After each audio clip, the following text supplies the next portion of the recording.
Beste bideoetan ikusi dugun bezala, euskaratu daitezkeen bideojoko gehienak retroak dira. Esaterako, Nintendo, Super Nintendo, Neo Geo, eta horrelako hainbat eta hainbat gehiago. Eta hau honela izan da, merkatuan badaude mai gaineko ordenagailua baino irtenbide askoz ekonomikoagoak. Adibidez, Raspberry Pi mikroordenagailua.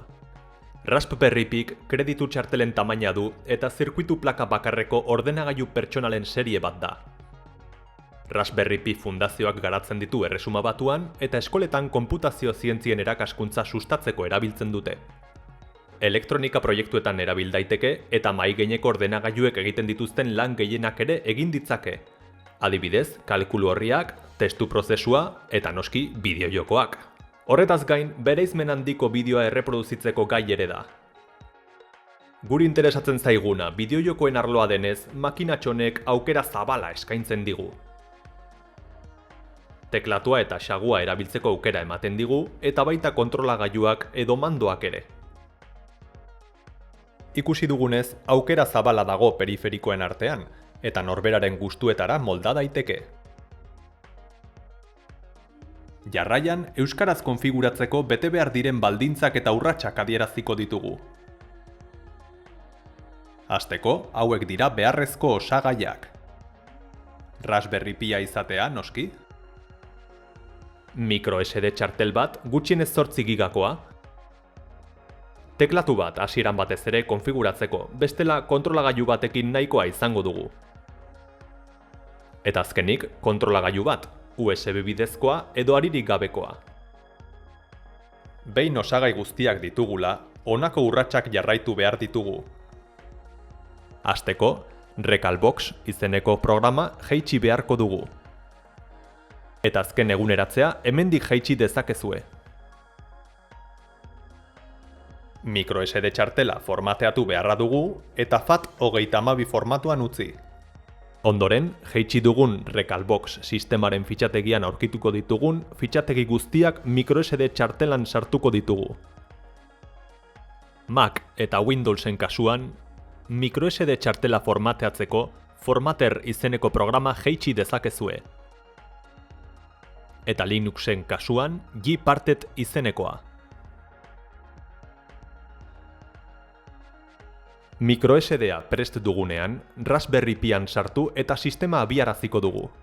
Horrela, automatikoki guztia instalatuko da. Sistema instalatu eta berrabiaraztean, Emulation Station izenekoa ikusiko dugu.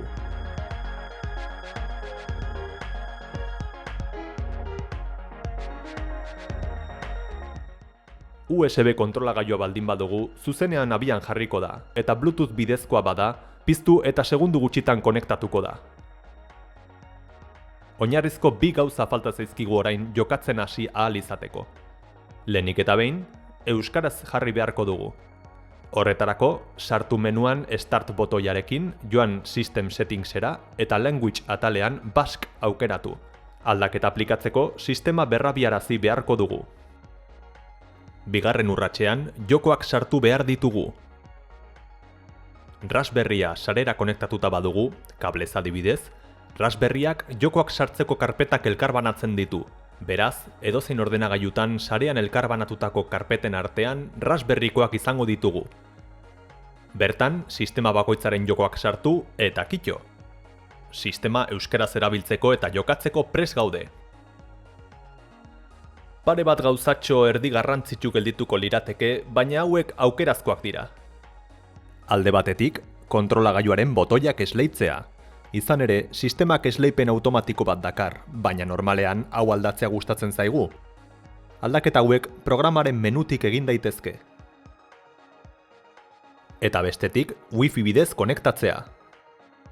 Zure Raspberryan Wi-Fi US bat baduzu, menutik sare konfigurazioan sartuz, zure Wi-Fiaren SSID-a eta pasaitza sar ditzakezu. Eta honekin, amaiera ematen diogu bideo honi. Ondo segi eta laster arte!